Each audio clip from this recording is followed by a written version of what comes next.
I mean, for us, it's just we are blessed lah to kickstart our education in the UK. And how was that when you first arrived in London? How was that experience like? Did you remember the feeling? I think it's I think we wouldn't forget this story forever lah. You start with how we arrived.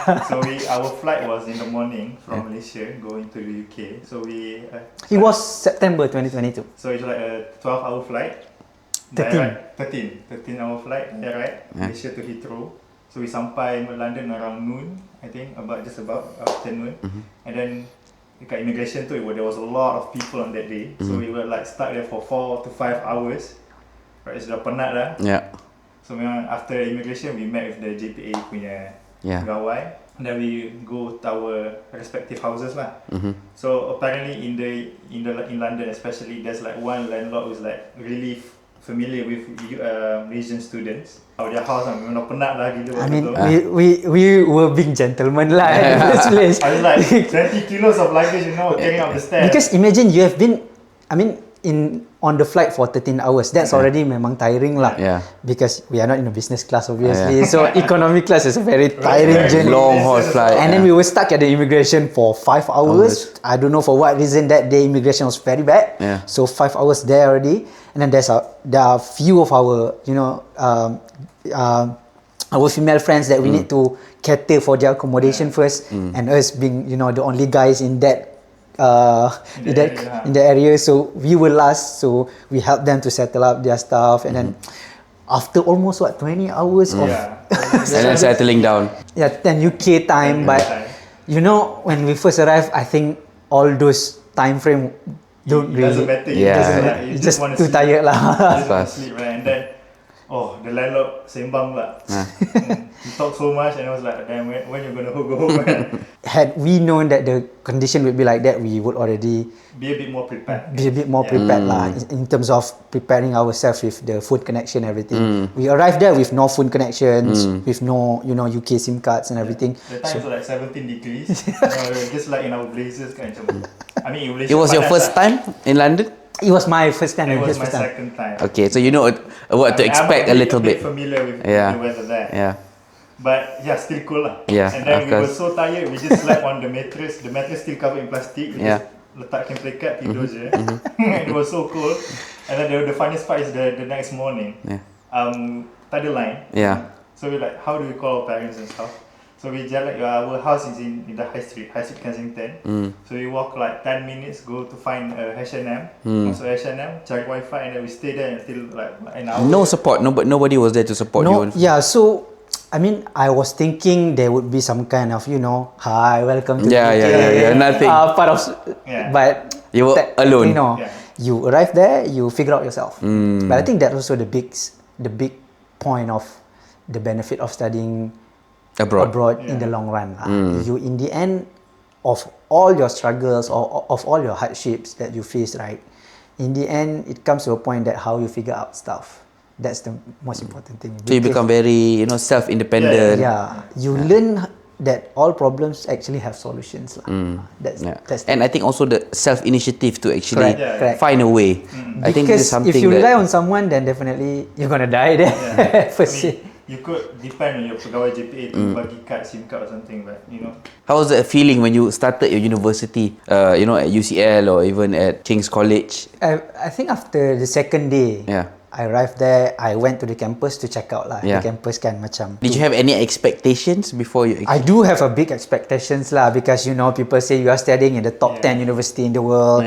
I do have a big expectation, but also in my mind, it's a very I was very nervous. I was thinking, how come a normal man from Semenyih suddenly here in London to study in the top 10 universities? I do feel very nervous to start. I assume that geophysics also doesn't have many Malaysians in your program. There was like another 1 to 2 Malaysian in that department, in the big department. In the faculty, so to say. Faculty but not in your program. Science. In my program, there's another Malaysian. Okay. But both of us are quite new. We don't really have someone to refer to ask anything about the structure, about the assessment. So along the way, all that we figure out ourselves how to study correctly for it, and how this degree works, what can we become with this degree and everything. So it takes the whole 3 years for me to figure out, like, you know, along the way. Yeah. But I feel like if you ask me, would I repeat the same experience again, I wouldn't hesitate to say yes lah. 100%. 100%. It's the hardships and the struggle. Yeah. It's very hard, Yeah. But it's also just probably just a small part of the overall Exactly. study abroad experience, right? Yeah. The university is probably like 10%. Exactly. And 90% is the living there, 100%. the friends, the I think traveling. When you study abroad, right, curriculum, the academic part is undeniably important. You need to maintain a good record of your studies and everything, because in the end you need the piece of papers for you to graduate and everything. But the biggest chunk of the experience is about the living experience itself. Abroad. Yeah, Being living- abroad. Being abroad itself. That has changed my perspective of life. Completely lah. Completely let's say. lah. Yeah, completely. I think anybody that actually studies abroad Correct. would say that when you come back, you know, you're coming back with fresh pairs of eyes. You look at stuff Differently. You learn to, we don't call it like being open without boundaries, but I think we tend to tolerate more things. Because when we have been to a lot of places, right, we have seen that at this place, for example, this is the normal. Yeah. But when you go to somewhere else, this is normal. Yeah. And you go to somewhere else, this is normal. So in the end, we start to question ourselves, actually, what is normal? Yeah. So normal is what? Are we saying the thing that we are currently doing is the correct thing? Exactly. Then does that Because mean- everyone will say they are right. Exactly. Right? Every culture will say If they you are go right. to Austria, these are what they do. If you go to Italy, this is what they do. If you go to Spain, this is what they do. So are we saying what we are doing is correct and what they are doing is wrong? I don't think so. So if everyone's saying they are correct, then that's I think the overlap point where we suddenly started to realize, oh, actually we need to be a bit more accepting stuff in this life. And also start to look from different perspectives as Correct. well, and not just, you know, everything that we do is correct, is right, and you know, for example, let's say we might question people that wear shoes at home. Of course, there are some, you know, disadvantages. Of course, you're bringing the dirt from outside, but we also have to understand that it's cold over there. So you cannot be walking barefoot at home. You know, There's a lot cultures, different norms, changes with Exactly. different conditions. These justifications of actions and culture that arises when you go there, you suddenly started to realize, oh, this is why they do it, because of the conditions there. In the end, you become more understanding of why people do this. I think a more important note on that is like how we adapt to it, to our style as well. Correct. For example, talking about the shoes inside the house. I remember during COVID, the Europeans were scrutinized because they're wearing shoes, and then their cases are going up. So I think during my time, during my third year, my house is like very cool.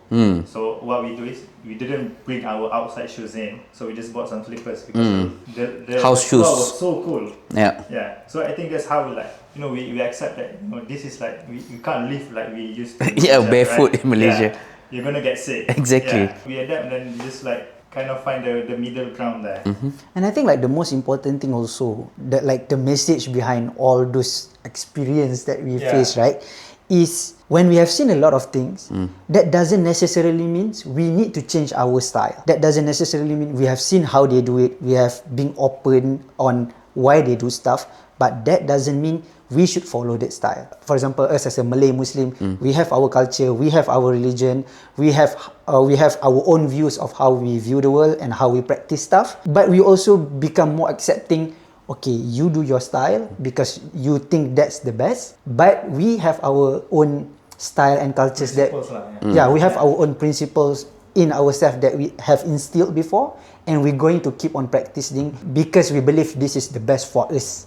But that doesn't necessarily means you need to follow us. It's become like, you know, open understanding. And there's definitely a thing or two that you will pick up as well. Yeah. You know, especially the good parts. Yes, you the know, good parts. because every culture actually has the, you know, the good parts, the maybe not so good parts about Correct. it. But I think when you study abroad, that's the advantage. Yeah. You get to kind of nitpick and you kind of form a new kind of personality. 100%. You know, I'm sure there's a thing or two that actually you picked up from there and that you're also practicing until today. Put aside like the culture stuff. When we go to the academic side, right?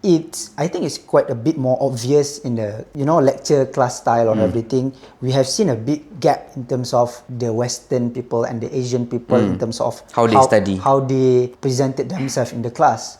I think Asian tends to be more technically, I wouldn't say better, just per se better in terms of technical part, but I do performative. technically more perform better in the class compared to the Western people, for example, the British, my British colleagues lah. How do they presented their ideas?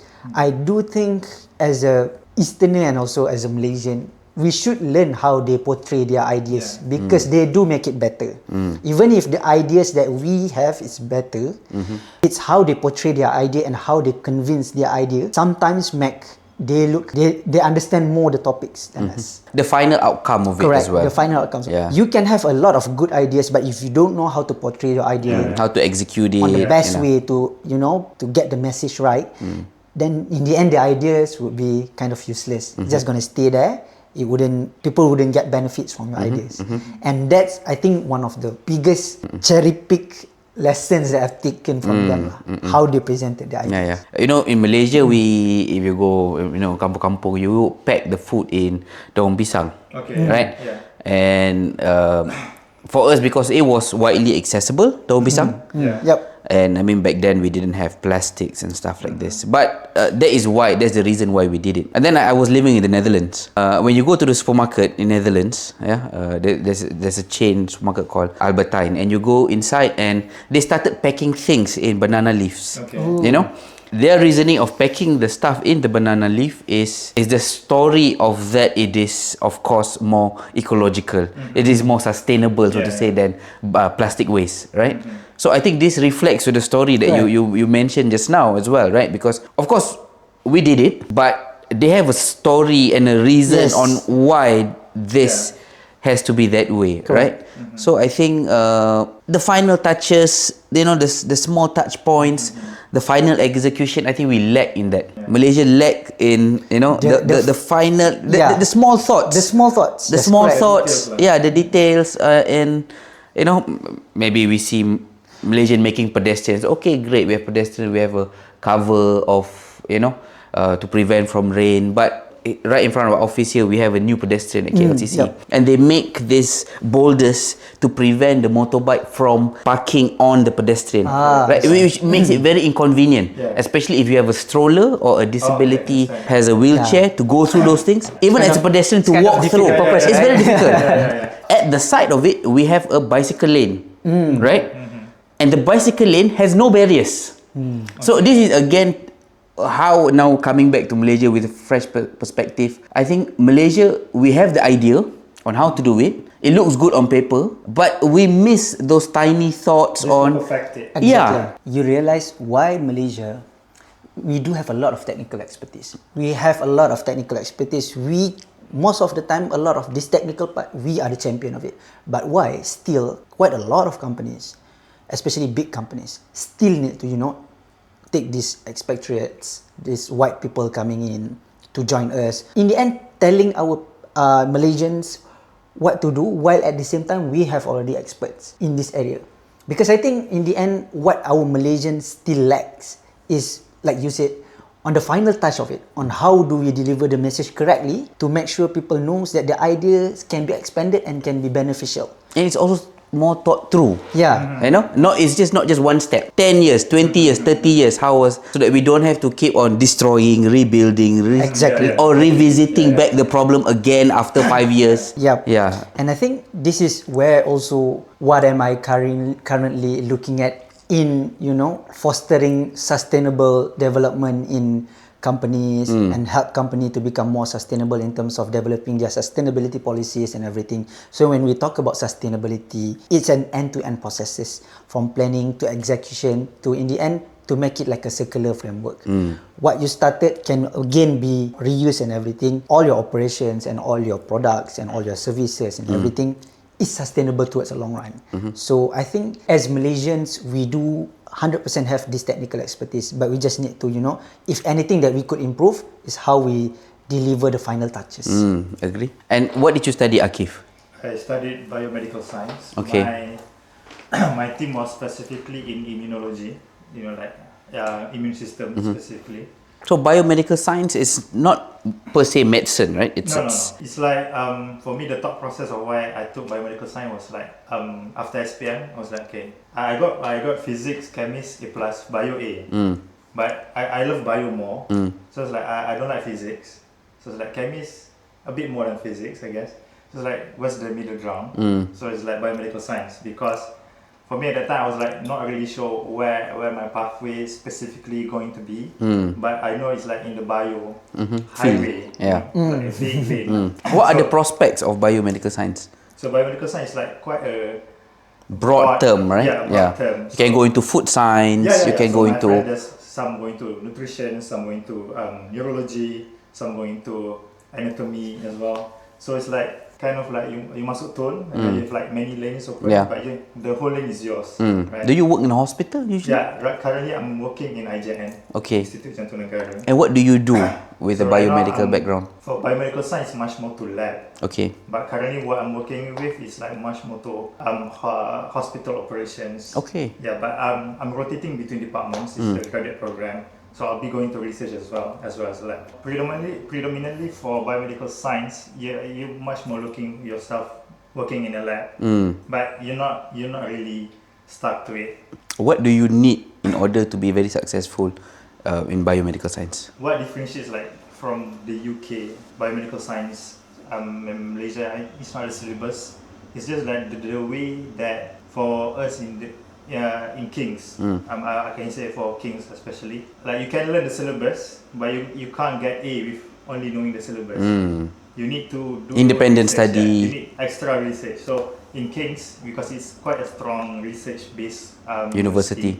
so they're pushing us to do more research on our own, reading papers, opening websites such as PubMed to get these papers and then cross-referencing it with what we study in syllabus. So I think what makes us what makes you going to be successful in biomedical science is not because in science you don't have a certain answer. I watched a podcast about it. In science you only prove something wrong. You don't prove something right. So it's always a question mark at the end of the day. For you to be successful, it's not for you to find Answers. a definite answer. It's for you to always hunger, go, right? go through a journey again and again to find why is it wrong? Why is it not right? Right? So for example, like penicillin, the antibiotic is because it's a mistake. Yeah, discovered by a mistake. A lot of things are discovered by mistake, right? In science, in I think most that's of a the very case. good point there, right? Yeah. The hunger towards knowledge is actually more important than the ability for you to grasp the knowledge at the first. I mean, both of you did science basically, right? This is basically earth science, and this is probably considered pure science, probably. Medical science. Life sciences is better. I think you must have the eager for exploration. You must have also a very deep passion for such fields as well. I think if you're just in it for the money, probably you won't be successful in this field. Yeah, because I think in the end, education perspective, it's how you want to know more about the stuff. Because again, when I study geophysics, right, I do involve in quite a lot of field works that I need to go somewhere in the end of the world that you don't even have phone connections for 2 weeks. You look at the fresh outcrops, you look at the geology of the area, look at rocks like too many times that sometimes when I went for a trip with my friends, they also knew about it. Whenever I went for a trip with them, then I will suddenly be like, hey guys, do you know this is of your life? We will go to like Croatia. There's this one time we were at Croatia. We were at Split, if I remember. And then there was a very nice outcrop. And then I was suddenly, hey guys, do you want to know the story behind this rock? And he was like, stop. Every time we went somewhere to like nature, and then he will start rambling about it. Some random facts. Exactly. Like how the canyon becomes like this. I have never expected myself to become like that. But it's a subconscious actions that when you have already indulged yourself in that area, right? And then you have a passion in that and you like it. So it has become a subconscious action for yourself. When you see something that relates to what you do, you become more interested to know more about it. Yeah. So I've been to Spain, Scotland, and then even to the north, the most southwestern part of the UK, Penzance, to look at a very nice outcrop. And I do also know that Malaysian's university, when they conducted geology or geophysics field trip, they went for they went to Kelantan and Langkawi to look at nice outcrops. So the attitude of a learner is the most important thing. You're hungry to know what's more about it and how you can apply it to life. Yeah. And I think this is something that is needed, especially in the science field, I feel, right? I think if you don't have that curiosity, the desire to explore, to probably even, I think it takes a lot of reading as well. A lot of reading. And I think you would not be, this type of field might not be for you then. And ask a lot more questions. Yeah, that's true. Yeah. I might not... Outside of the textbooks. Outside of the textbooks, correct. Because I might not be there for my degree in Malaysia, but I have been spending the rest 20 years of my life in Malaysia. You know, from primary school to secondary school. And then your A-levels here. So I have seen, and I was in a place where I'm a Malaysian student, so we tend to ask questions. We do ask questions actually. But usually related to the exams. Related to the exams. If it's not in the exam, then I wouldn't care about it. But the difference is with student there, they actually ask the question outside of that. Outside, and more on out of curiosity. If they are, if they want to know about it, they just ask, and no one going to judge you about it. In fact, the lecturer, they even prefer you to ask those kind of questions that not in the textbook, that make them think. And it's not because these are academicians actually. For them, teaching is just the boring part of their job. Exactly. They have so much more other knowledge that they actually really appreciate for you to go the extra mile of questioning the topic. And they love it so much if you challenge their opinion. They love it. They if you kind of like, I don't think what you think is correct because this is my justification. Sometimes in Malaysia, I think we kind of have that feelings that we are a bit afraid to do that. Out of respect. Out of respect. But in the end, I think we all know that the reason behind you asking the question is not because you want to, being disrespect, but you want to actually being able to comfort yourself that what you know now is the best thing that you should know.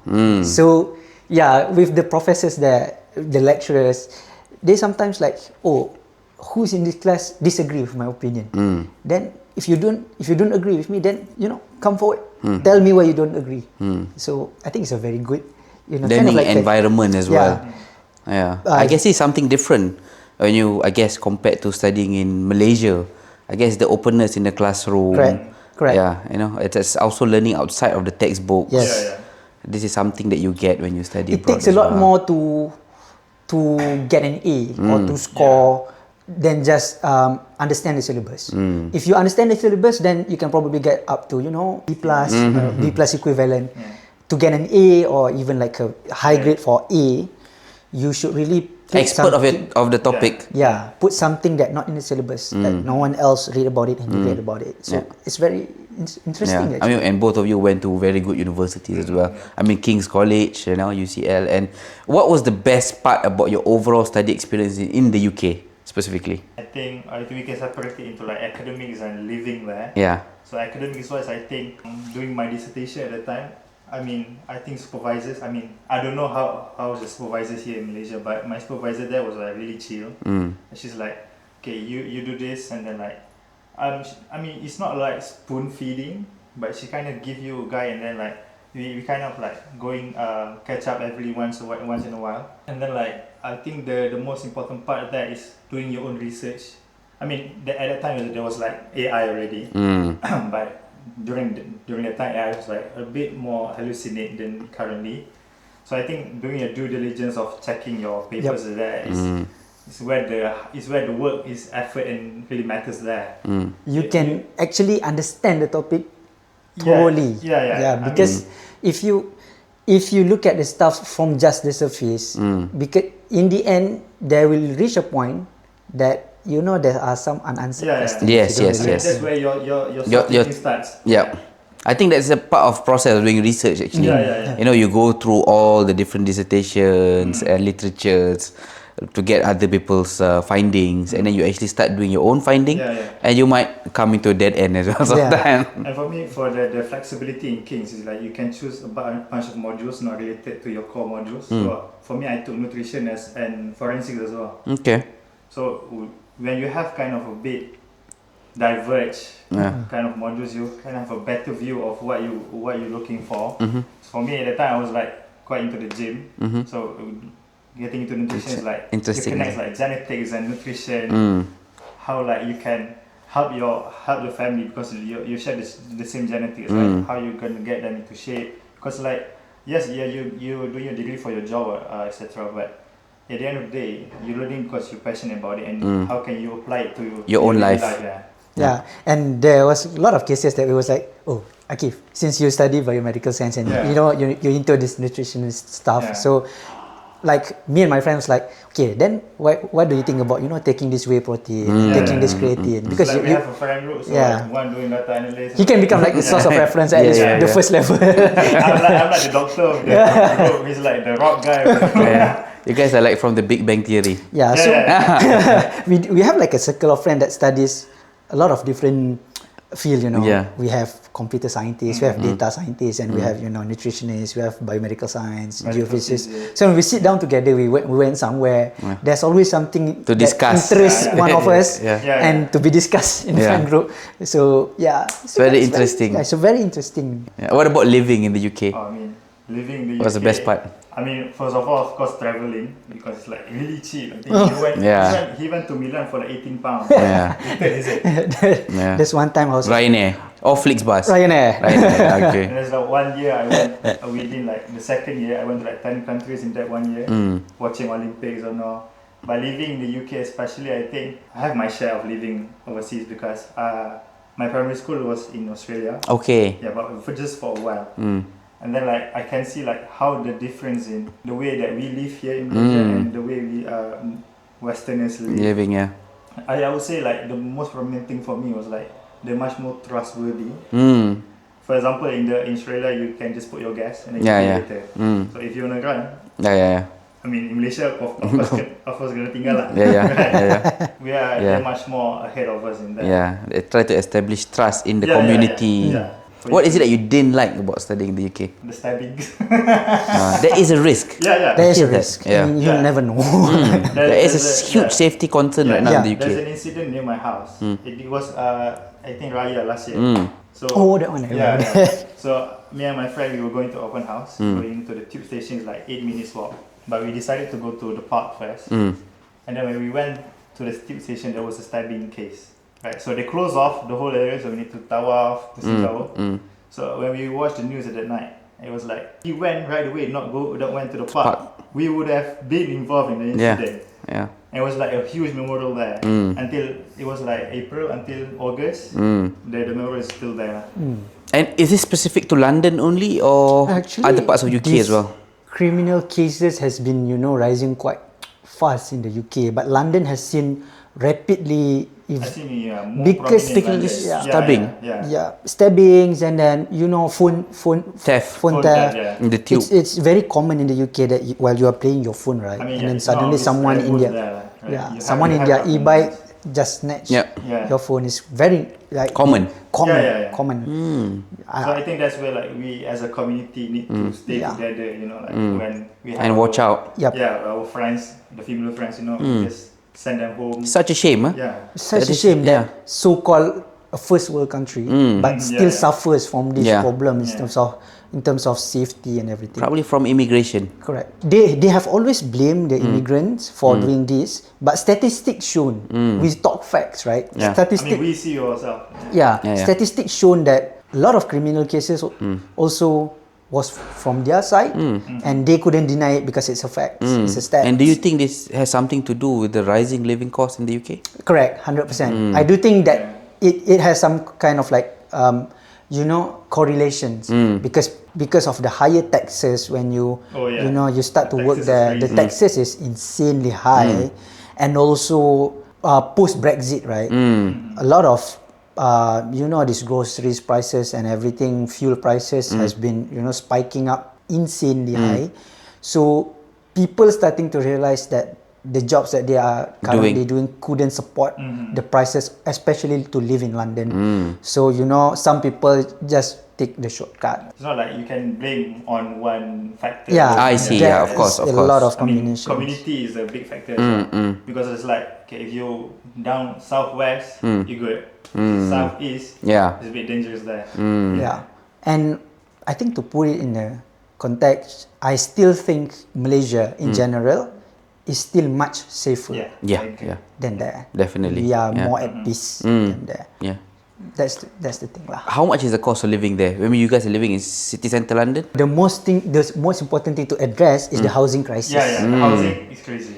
Being a student in a scholarship, right? Yeah. We do receive a certain amount every month Yeah. to survive with allowance, with food and everything. But when you mention housing crisis, is it a housing shortage or is it the rent? Because of the Both. because of Okay. the shortage, Yeah. the price spike up. More demand, less supply. Yeah. Taking up to like 60, Taking more than half of your Yeah, yeah. 60 monthly to allowance. 70% of your allowance. I mean, how much you guys pay? You paid for a room probably, right? Yeah. In a shared apartment between the two of you. I think I remember it's around 800 Yeah, something. mine for my first and second year, I stayed in a dorm. Okay. It's under Mara, so that was cheap 400. Okay. So for my third year, my one was around 750. £750. Yeah. Yeah, mine was around the same lah. Like it was initially 650 per month to another places for the third year. It was a bit, but the room was a bit better lah. It was a bit bigger. It was at 760 like. Okay. So what, 700, £800? Yeah. But I think groceries are quite manageable there. Yeah, that's the good part. Yeah. Because the buying power is there. So for example, here in Malaysia, one whole chicken is like what, 20? Yeah, 14, 15 ringgit at least, up to so for 20 there ringgit. it's like Yeah. £6. You can get £6. I think in general they have a bigger purchasing power. Yeah. Yeah.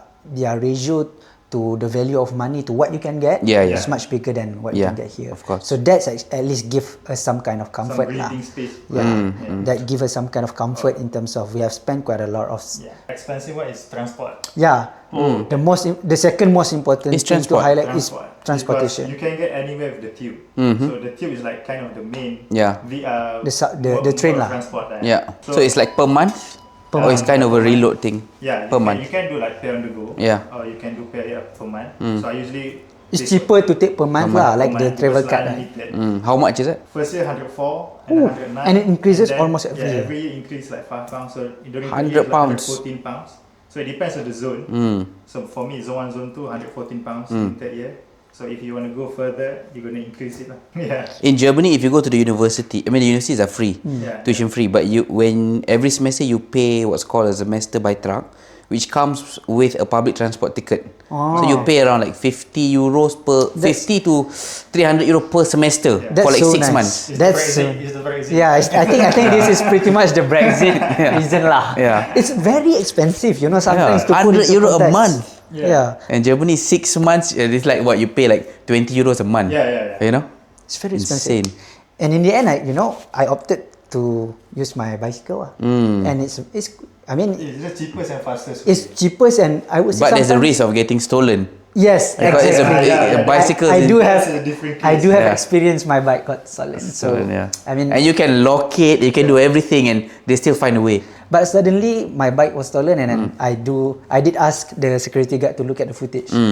And within 10 seconds, that Took your bike. the Done. guy using like some kind of angle grinder or something, poof, 10 seconds. My bike was lost.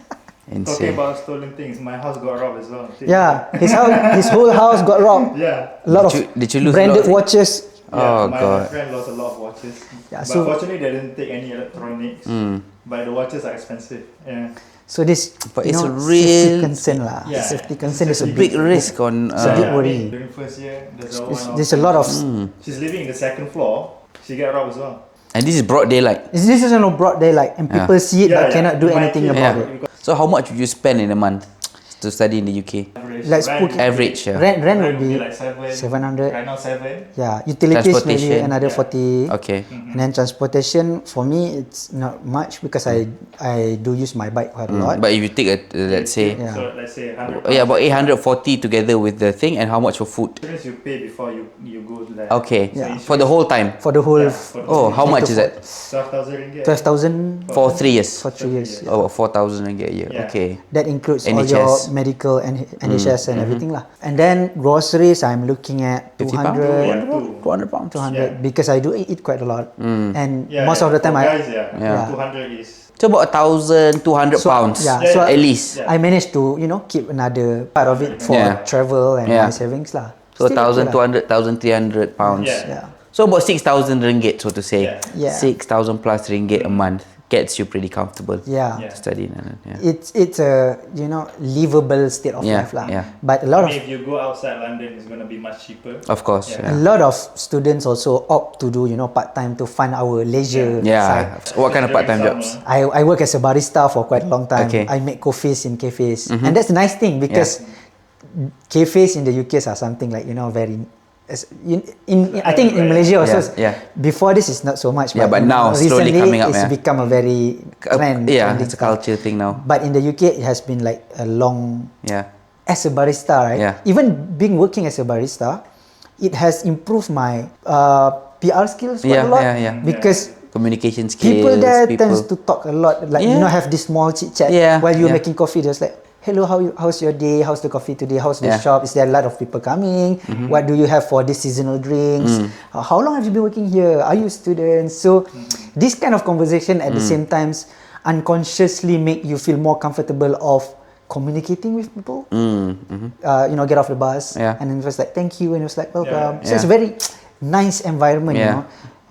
It sometimes feel less of a job. They're doing a job. Yeah. It's more like a every day to day things that they do. Yeah. It's And they still enjoy it as well. Yeah, and they enjoy it. Yeah. I think in Malaysia it's very transactional. Yeah. I think the customer and the workers, the employer and the employee, everything is just transactional. I just come to work to get paid. Go back. It's still heavy there, even though for a Malaysian restaurant over there. I think at the end of the day, you're both still human, right? Yeah. From my experience working with them, I feel it's a very nice culture lah. Yeah. And if anything, I wish in Malaysia one day we start to instill this culture in our work environment.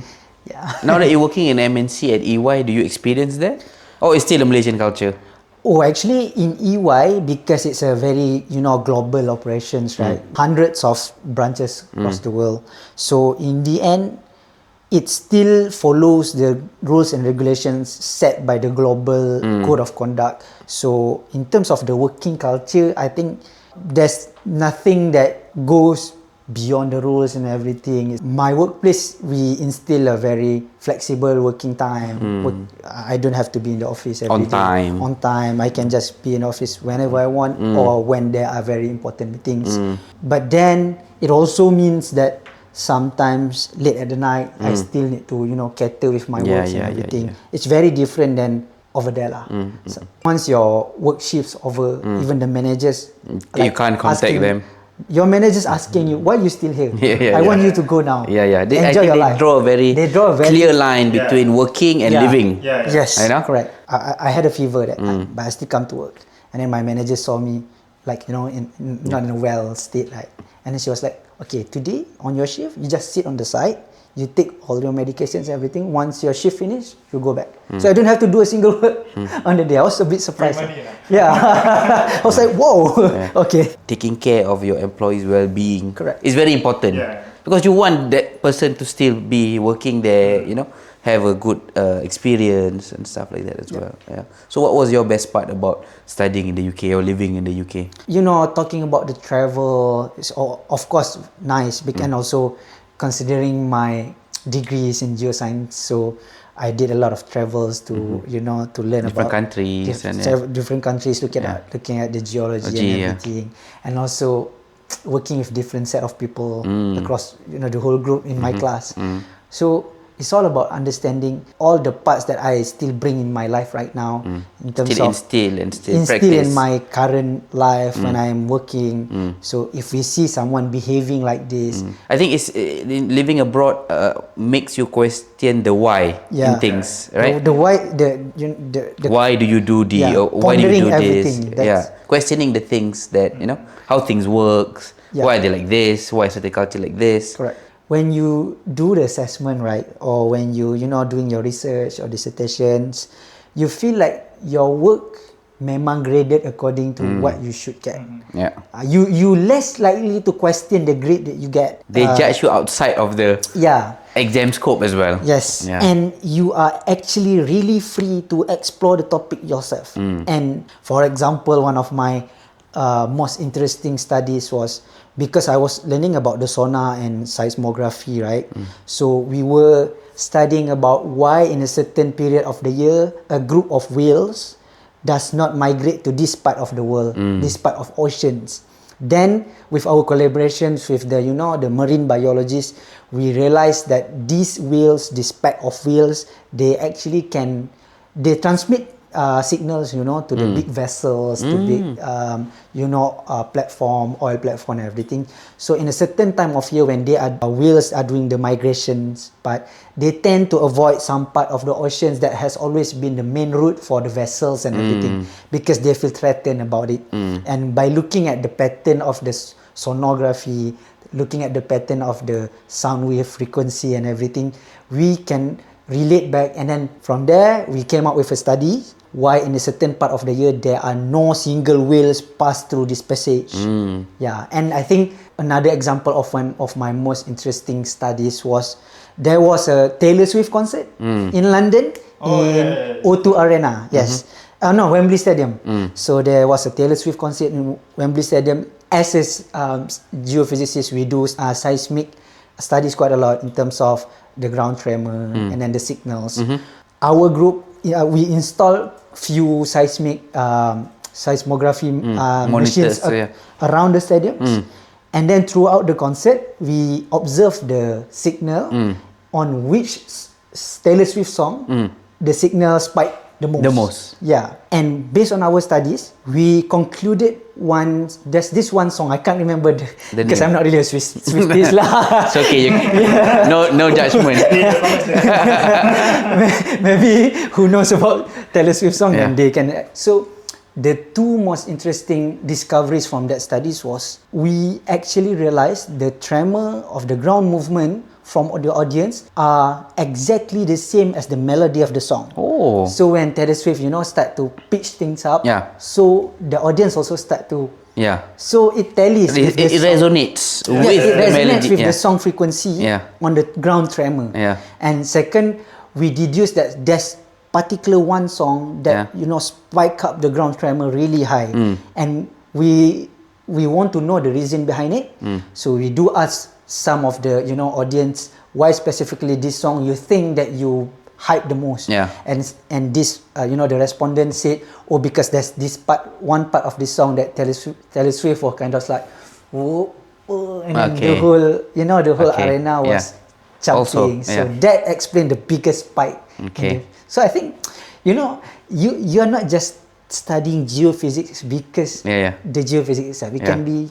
And this was out of school project. It's a university initiative. Okay. But it has nothing to do with the degree assessment. Yeah. And so you got to be shown the other side of stuff that you study. So it's really.